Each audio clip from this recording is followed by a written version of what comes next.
Hello, hello. You're watching the Keto Diet Podcast. I'm your host, Leanne Vogel. I'm also the best-selling author of The Keto Diet, The Keto Diet Cookbook, and Keto for Women, and I blog over at healthfulpursuit.com. You can find the link down below. Thank you so much for being here today. We're going to be talking about hormonal birth control, the pill, what it does, informed consent, how to know whether or not you should be on it or off of it. And our guest today, Cayla, is going to be going through her experience on birth control, restriction, the vegan diet.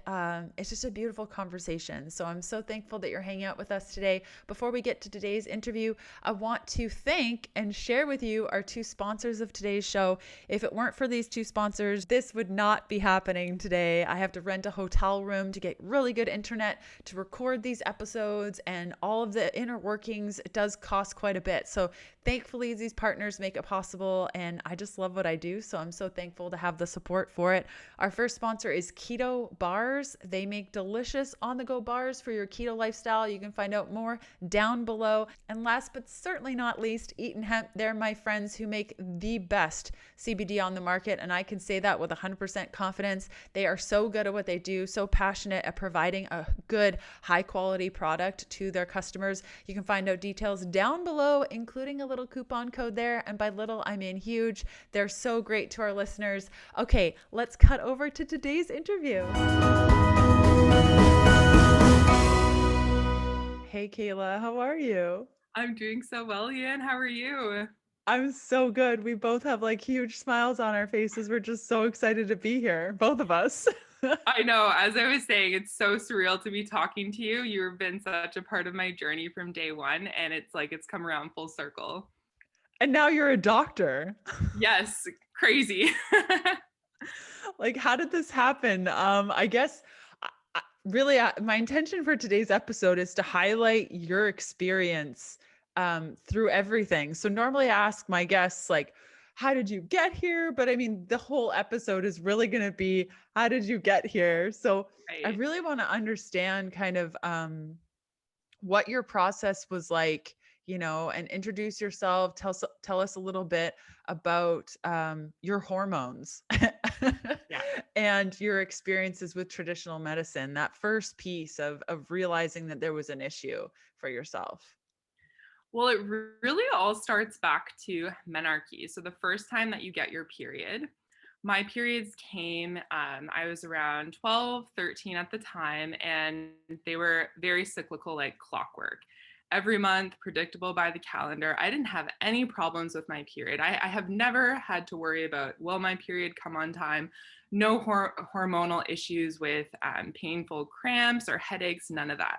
My big concerns happened with my skin.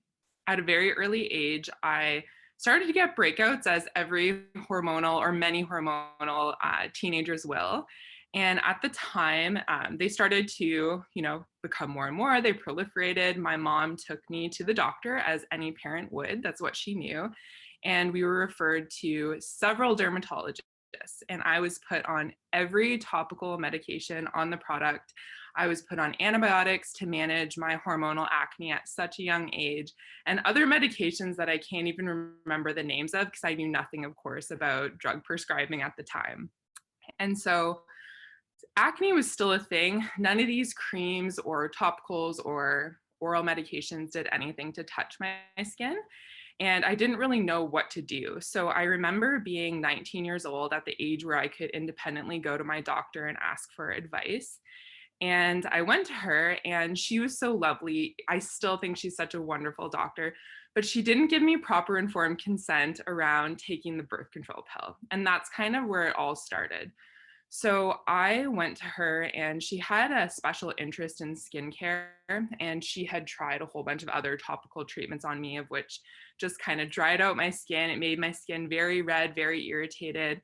And I had considered Accutane at this time, and she told me that if I was on Accutane, I'd have to be on the birth control pill. So she said, why don't we start on the birth control pill to manage your acne? Again, no issues with my period. The birth control pill was advised just for acne. And I remember asking her, I remember what she was wearing, I remember where I was sitting and everything. And she looked at me and said with a smile, there are no side effects from the birth control pill. You'll be able to come off of it, no problem. get your period back the way that it normally did. And I never really thought to look into it any further. I was going to my doctor for all of this information. I wasn't really aware of things online that we know now.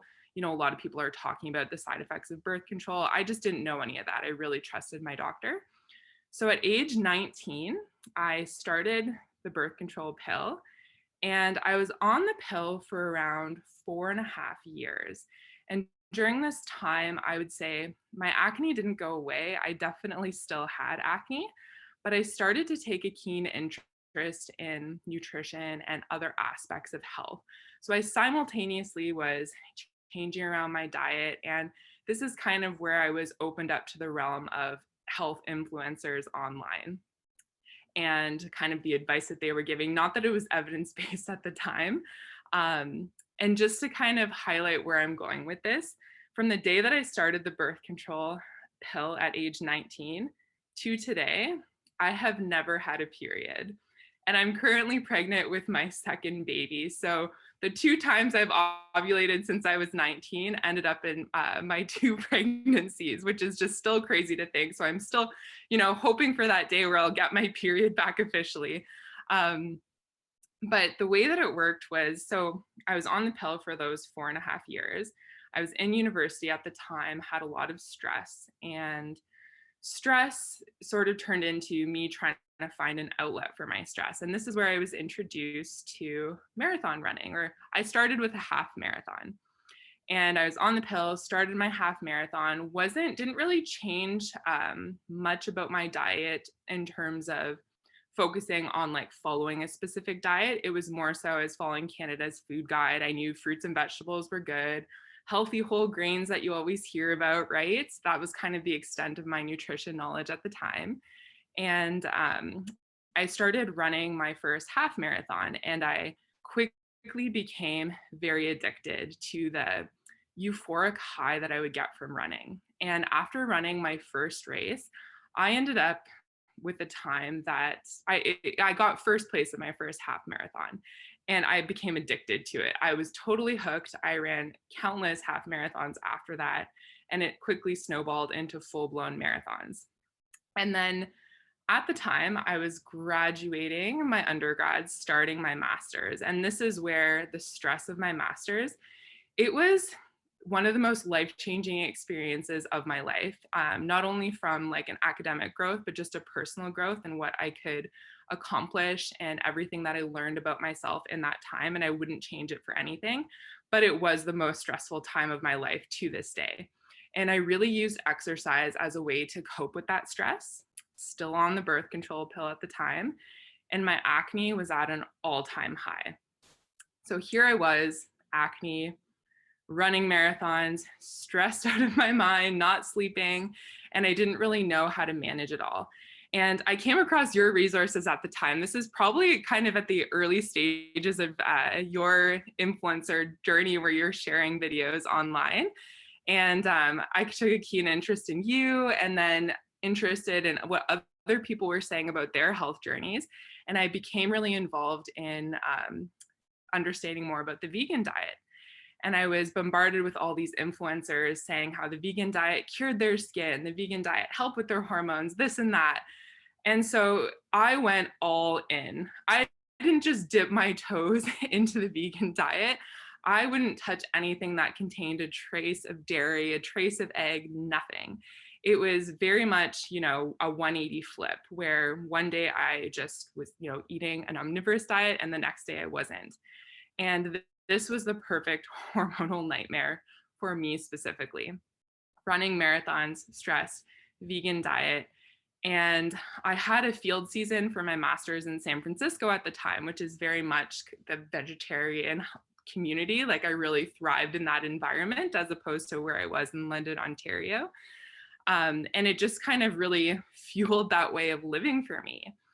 And during that time, I had been on the birth control pill. So at this point, I was about 4.5 years in. And I actually stopped getting the withdrawal bleed while I was taking the pill. And that was the moment where I thought to myself, something's not right. I'm on the pill. It's supposed to fix my skin. I still have acne. I've had acne this whole time.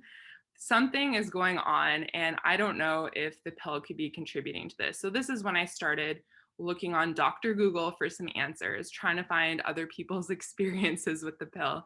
And that's the first time really that it was brought to my attention that the pill was not actually regulating my hormones. It was literally shutting off my hormones so that it could take control over, the hormonal fluctuations, so to speak, of my body. And that's when I decided, just in that moment, I'm just going to stop taking this. I really want to get to the root cause as to what's going on in my body. I wasn't feeling good. I was highly anxious on the pill. I didn't know if that was making my stress worse, just being on that, because I wasn't ovulating. And we know ovulation makes progesterone, which helps to support GABA and sleep and all of these wonderful things in the body.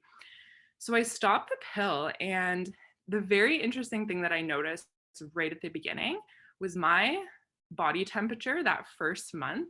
I was finally warm. I had this surge, I don't know what was going on, and this surge of energy in that first month that I had never experienced before. And, slowly over time that started to balance out. I got a little bit used to that. I was still vegan, keep in mind, at this time. And so the first thing I noticed was my energy improved, my sleep improved. So I was getting some benefits from just going off of it. My anxiety was definitely better managed. I don't also know if it was because I was in San Francisco. It's so sunny and beautiful all the time and such a wonderful place to live. But that was part of that whole process, that whole time frame of what I was experiencing. And came back to Ontario. This is when I had to kind of prep for defending my master's, and I still didn't have my period after stopping the pill. So about 6 months after stopping it, I went back to my doctor and I said, I'm not on the birth control pill and I don't have my period. What do I do? So this is when I was referred to every single specialist that you could ever imagine.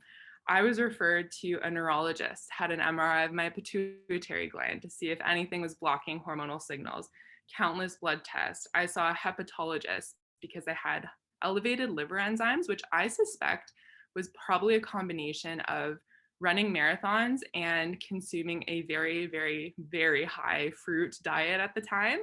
Probably a perfect storm for both of those. So I had a liver biopsy to make sure there was nothing going on with my liver. I was referred to several OBs, gynecologists to figure out what was going on. And during this whole time, nobody ever to this day has given me a diagnosis of anything. They were just kind of telling me everything is fine. You can go back on the birth control pill to, quote, regulate your hormones. So frustrating, right? So at this point in time, I started naturopathic medicine, and contrary to what a lot of people think, people, I think, I don't know, but have this idea that people who are naturopathic doctors are very high vegan or vegetarian advocates. And I was actually the minority in my program. Of course, there are vegan, vegetarian NDs that are out there. But it was definitely not something that was advocated for helping with hormonal balance. And it was kind of the time where I opened my eyes and thought, I need to really change something if I want to get to the root cause of what's going on. And I had experienced, so after I came off the pill 6 months later, about the time when I went to my doctor, this is where I had horrible, horrible rebound acne, which happens around 4 to 6 months after you stop taking the pill in some people. And this is where, if I thought my skin was at its worst, I felt like I was unrecognizable all over my face, my chest, my arms, my back. I felt like I couldn't just, get up and go for the day. I always felt like I had to hide behind my clothes or cover my hair and my face just because I felt so ashamed of my skin. And it was a really, really dark place, not having your period, having this hormonal acne, people not having an answer for you, and feeling like I was really genuinely trying to get some answers. And everyone was just brushing me off, saying there's nothing wrong with me. And that my only answer was going back on the pill, or hormone replacement therapy was the only other option. So much so that one of the gynecologists said to me, these are your only options. And one day when you want to have a family, we'll just put you on hormones to start a family again. And I was not okay with that answer. It's just something in my gut knew that something that I wasn't addressing something. I didn't know what that something was, but I wasn't willing to just settle for taking drugs to help mask a problem that I really believed taking a drug to begin with was part of.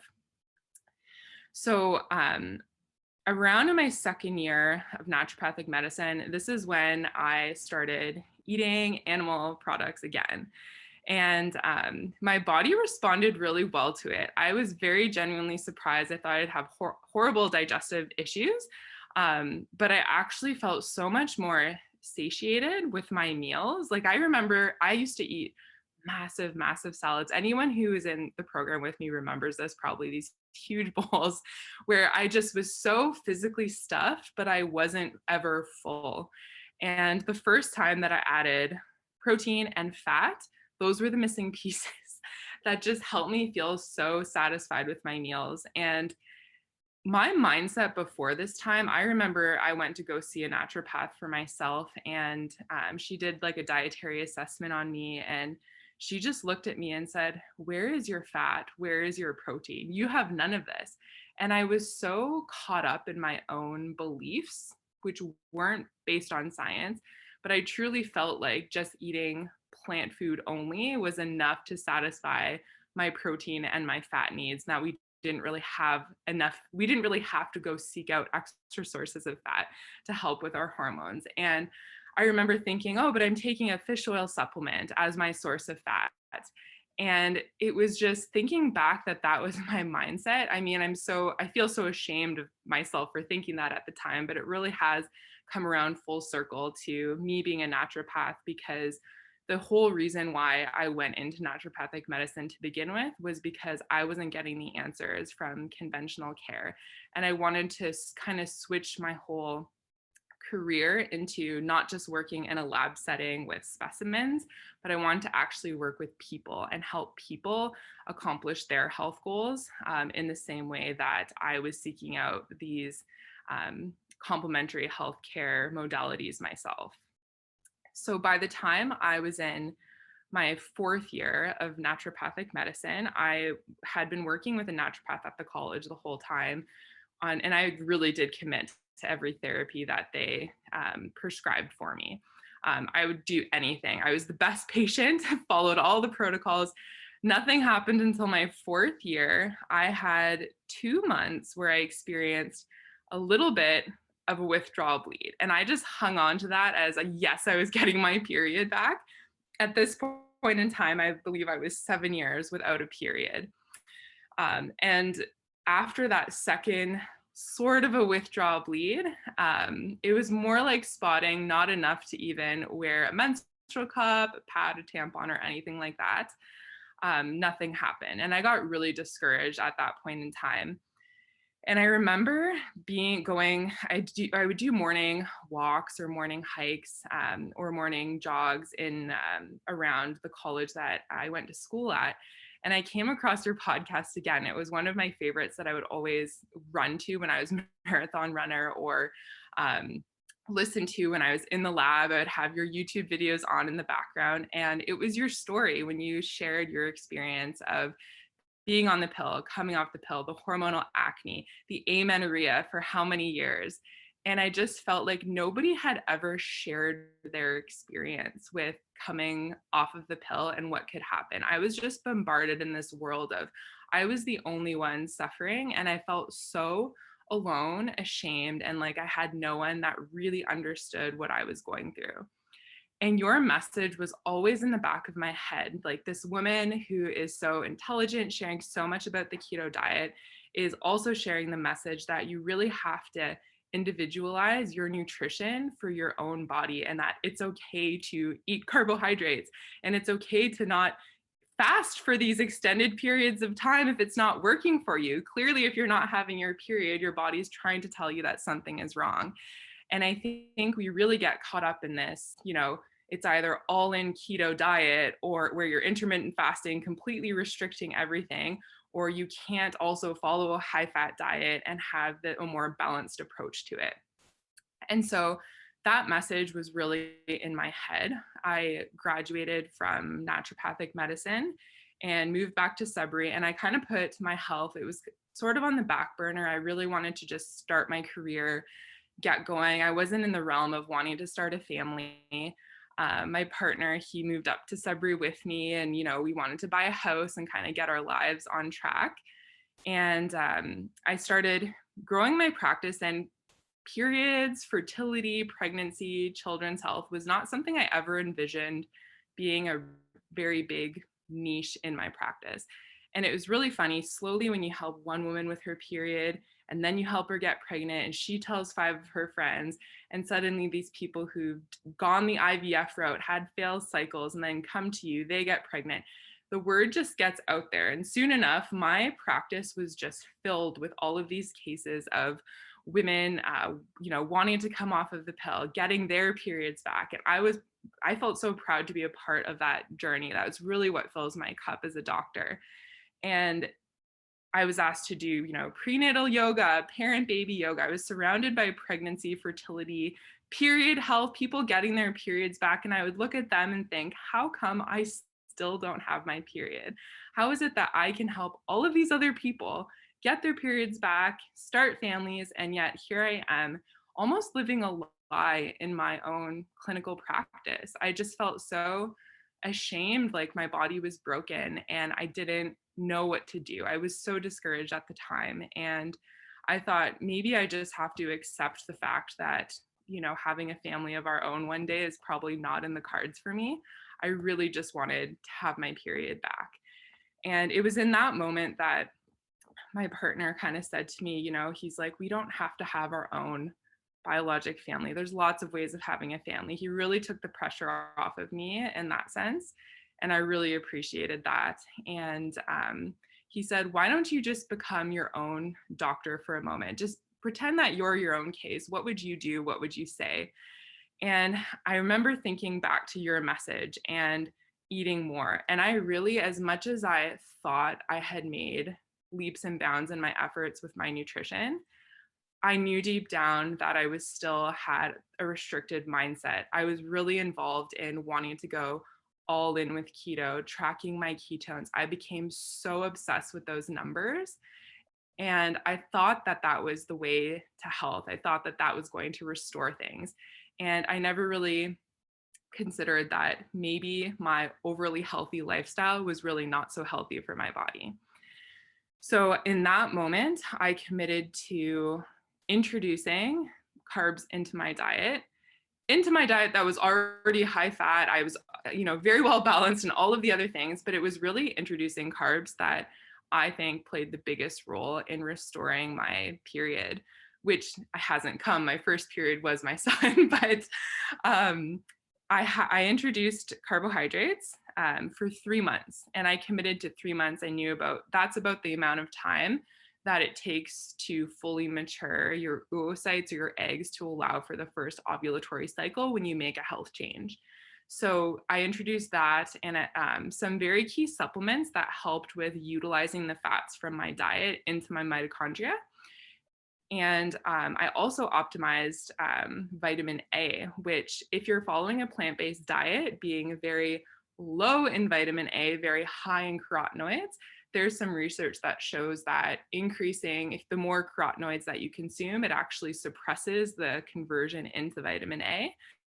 And I had a genetic test done where I do actually have that SNP that impacts the conversion over. So I made a mindful effort to have foods rich in vitamin A, namely liver was the big one. And after 3 months, I really thought my period was going to come back. And at that 3rd month, when I waited the time frame to see if I was going to get a bleed and it didn't happen, I was totally crushed. And I thought I committed to this nutritional change. I added all these things. I took my exercise way down, focused on my sleep, focused on stress management. And 2 weeks after that time frame, when I had this kind of emotional meltdown about my health, I woke up one morning just so bright and early, and I thought, I need to take a pregnancy test. Went to the bathroom, turns out I was pregnant, and this is my son who's now turning 2. So all of those nutritional changes where I just wanted my period back actually ended up in our first pregnancy. So my whole journey still, I mean, I owe it to you for sharing your message, because there was nobody. I feel like now more people are kind of talking about this, but you were the first to kind of pave the way for keto for women specifically, and being okay with, talking about your struggles, having this restricted mindset, which I see a lot in my clinical practice today with people following figure competitions, or athletes, or women just always on their intake form, no matter what their health concerns are, they're always wanting to lose weight. And sometimes it's hard for me to get the message across that maybe weight loss isn't the answer. So I just want to thank you for sharing your message. And I hope that this story can help other people, if they're in a similar boat, know that they can have resources and to seek out other people who have an opinion that might be outside of the conventional realm if they're not okay with the way that their health has been managed. Cayla, wow. I mean, first off, I remember writing the first blog post that I ever wrote on the fact that I had hypothalamic amenorrhea.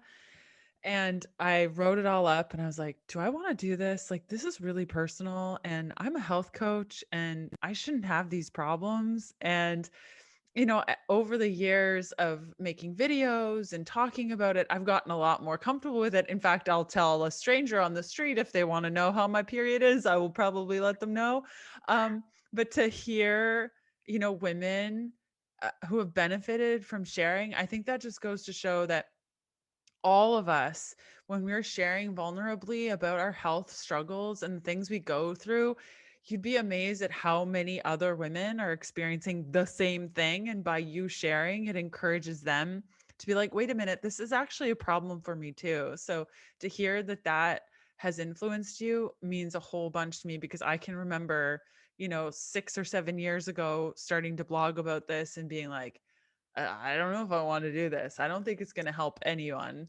That just means a lot to me that, that time being so scared that it ended up benefiting somebody. So that's really, really awesome. Oh, it is. And it is so hard to be that vulnerable. Like, even today, I was so nervous coming in sharing this story, because I haven't even shared this story with my closest friends.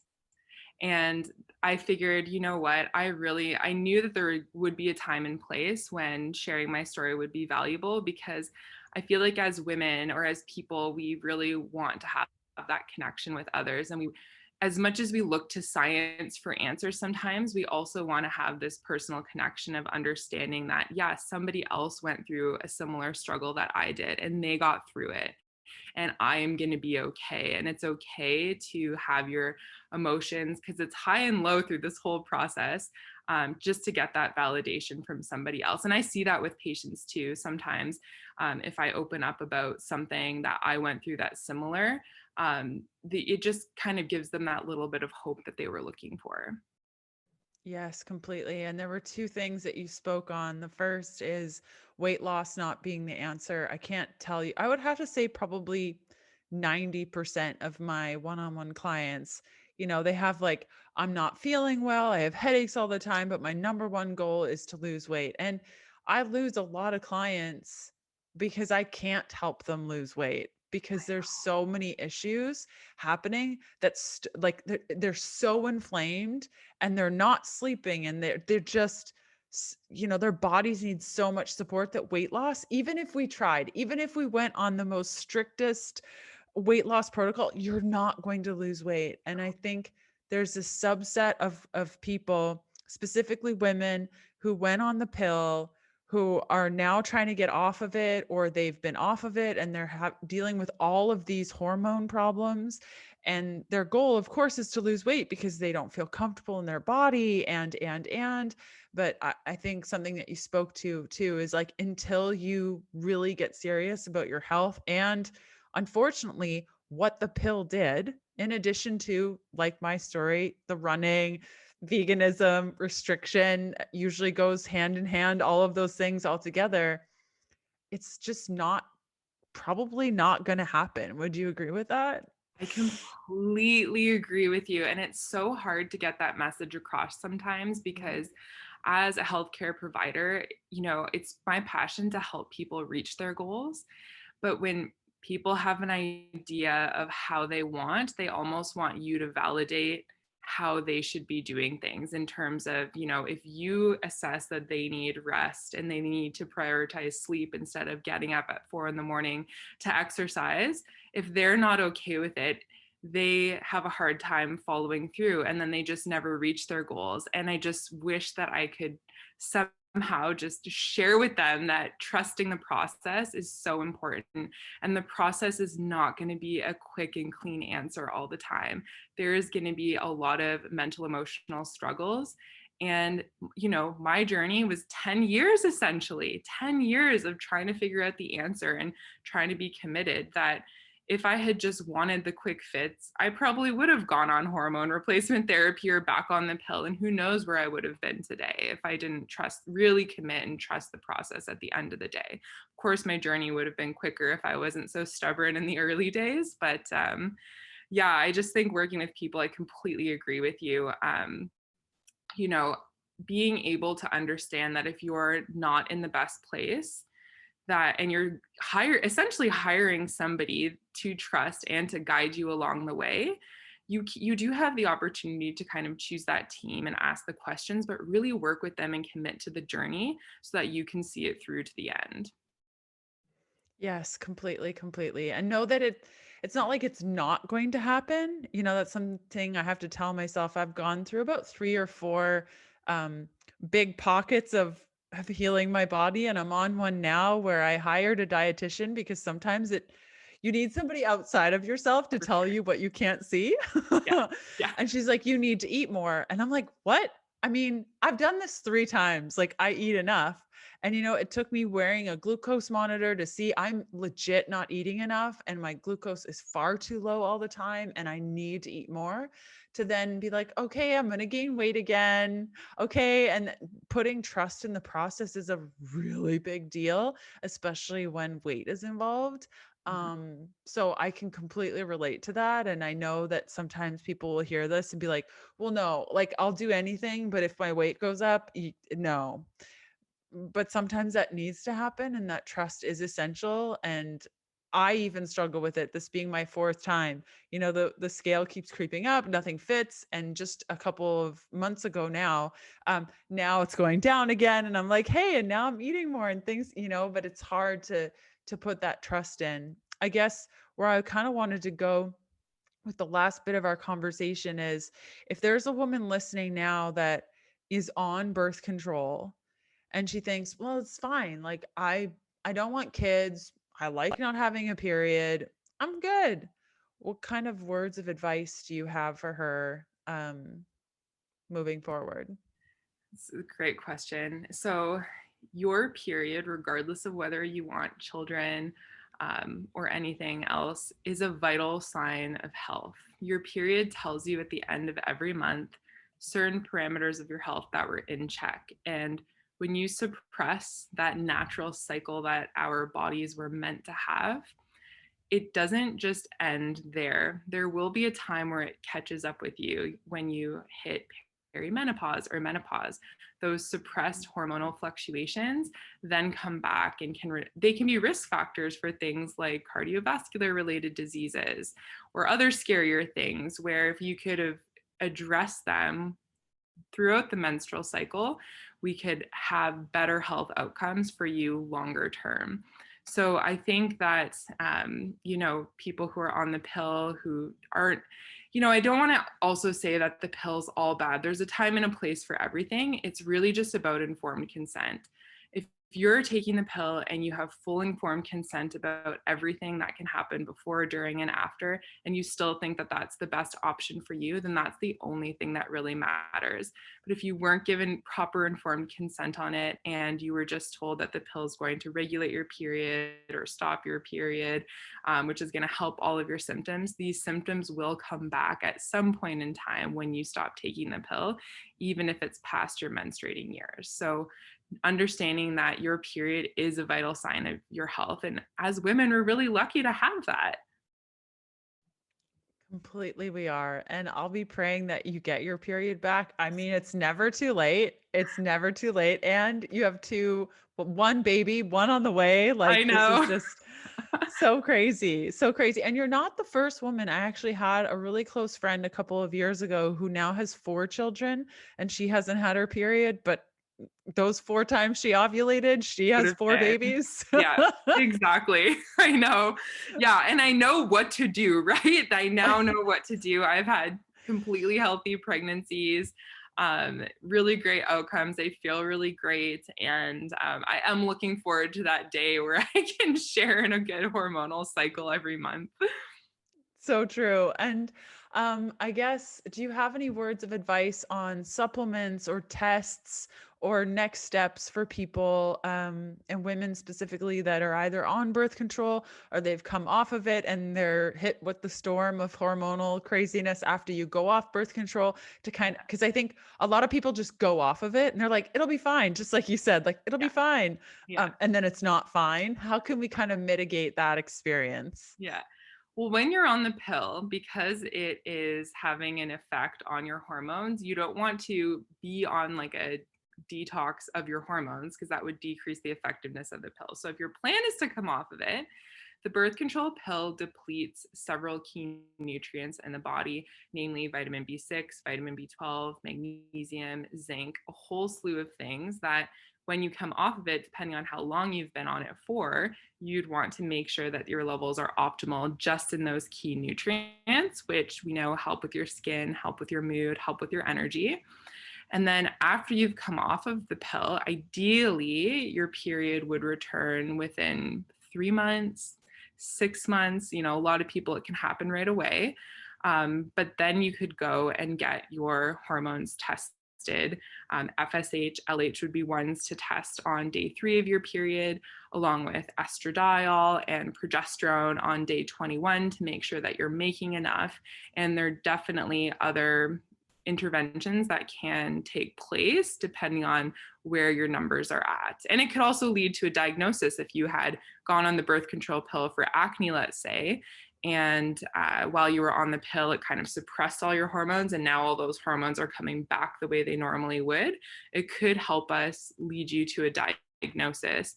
Polycystic ovarian syndrome is a common one where the birth control pill would get prescribed. So that could be identified on lab work. And there are a lot of great interventions and dietary changes to make to help with managing that, just as one example. Yeah, that's wonderful. So, where can people find out more about you? How can they connect with you? Tell us all the things. Yeah, so I'm a naturopath here in Sudbury, Ontario. I have a website, drcayla.com. That's drcayla.com, which is also my Instagram handle at drcayla.nd. And I'm also on Facebook. So I love interacting with everybody on those platforms and sharing some of my knowledge, tips, and tricks for everybody. So you're always welcome to reach out to me and in any of those platforms. So wonderful, Kayla. Thank you so much for sharing your story, being vulnerable. I know that there's at least one, probably more women that listen to this today, and it just hit down deep in their heart. And they now have some action steps and things to think about, and to just know that there are women out there that have experienced what they have. I think it's such a powerful thing. So thank you so much for coming on. Thanks for having me, Leanne. I really appreciate it. I hope you felt very supported and connected through today's episode. You can find out more from Dr. Cayla down below, including her links to Instagram and her website. And thanks for hanging out with us. We will see you next Sunday for another episode. And I hope you have a great rest of your week. Bye.